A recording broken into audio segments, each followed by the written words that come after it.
What we have here is a theories board, or Theories of Atlantis is the full name. When I first jumped on this board, I was immediately disappointed at how flat it felt. So the nose and tail were steep enough, but the middle of the board felt quite flat, and especially across here. And so I first complained about that a bunch on social media. Too flat. And then I went and took it out on my family. How are the pancakes? Too flat. But after a few days of skating this deck, once I adjusted, I actually ended up really liking it because fortunately, the main criteria is it does have a nice steep nose and tail. But it was considerably flatter in the middle than a deluxe board. And if you actually look at this, right here, it flattens out completely. In between the bolts and where the nose goes up, it flattens up completely, almost getting convex. And then there was another weird thing that I'll show you with some underground footage because it has the right lighting, and then you can watch a little flat ground. With the way the light shines across, I could see this deck has a weird, it almost humps up in the middle a little bit. And I didn't like that, but the light just shone it just right and you can feel it a bit. So that also added to the flat feel a tiny bit.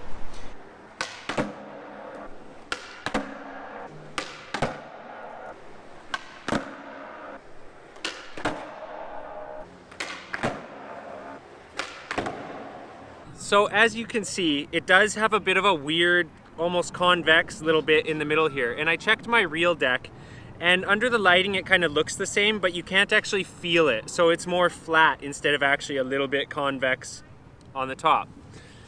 So you can also tell though that I'm not having trouble doing my tricks on this deck. And if you've been watching the channel for a bit, you can see some other footage of me skating this deck. I did get used to it.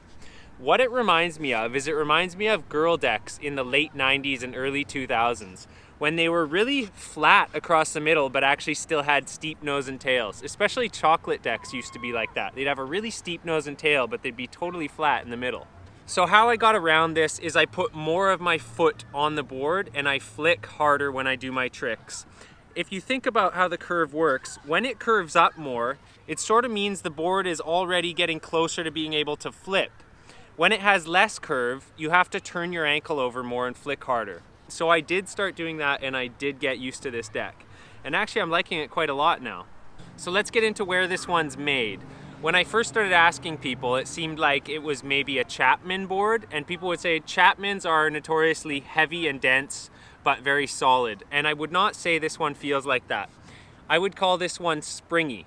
After about 4 days, it started to loosen up a little bit, but it wasn't the way some boards do, like they let go and go soggy. It just sort of changed slightly and became springy, but it's maintained consistently over the last couple of weeks. I'd say I've skated this about 12 times. So as far as where it's made, according to the ever-changing Slap Gospel, this is a generator board. And I would say by the way it feels, the way it sort of kept a relatively good amount of pop and stayed reasonably crisp, I'd say probably pretty likely it's a generator board. So now let's take a good close-up of the shape. So it has a nice blunt sort of popsicle-y thing, but not full. It still has just a little bit of taper on the side. This is the nose. Let's check out the tail. And the tail is actually just how I like them. So it's hard to tell on film, but the tail actually has a slight bit more of a taper than the nose. And I really like that. It's got about 2.5 fingers of space between the bolts and where it kicks up. The nose has a tiny bit more, which is pretty typical. The measurements are 8.25, the wheelbase is 14.25, the length is 32.75, actually it's more like 32.7/8. So it's a really nice shape, and that's why I bought it. I was just initially really disappointed at how flat it felt, but I've gotten used to it and it does feel great. So I would recommend a Theories deck. I'm definitely not upset with it. And now I'm gonna skate some manual pads and maybe warm up on some little ledge tricks and then go do some street skating tonight too.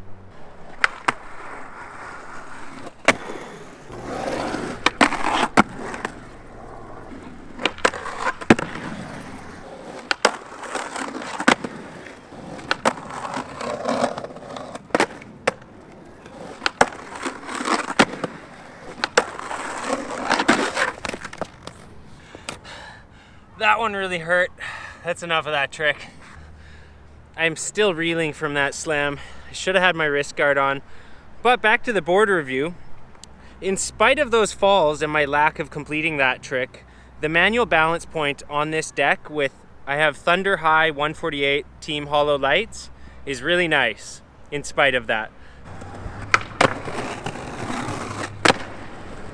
So these next few clips have no sound because that's what happens when you forget to plug your mic in.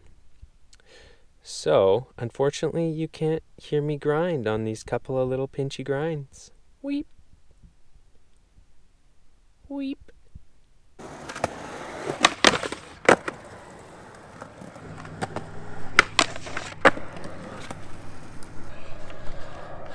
That's enough for one night. Don't want to get greedy. So let's summarize this board again real quick. Decently steep nose and tail, flat concave across the middle, a flat feel. Springy, not soggy or stiff. The more I skate this, the more I like this deck. I keep wanting to set up another deck, but the longer I'm on this one, the more comfortable I'm getting on it. So I think I'm just gonna stay on it. And I want to know, anybody who has ridden Theories boards, I'd love to know if you experienced them as flat or if they have a deeper dish on some other decks. Maybe this is just the lowest one in the press. Anyways, I've enjoyed this deck. I'd love to hear what your guys' experiences are on them. And it's been another board review by me. Thanks for watching.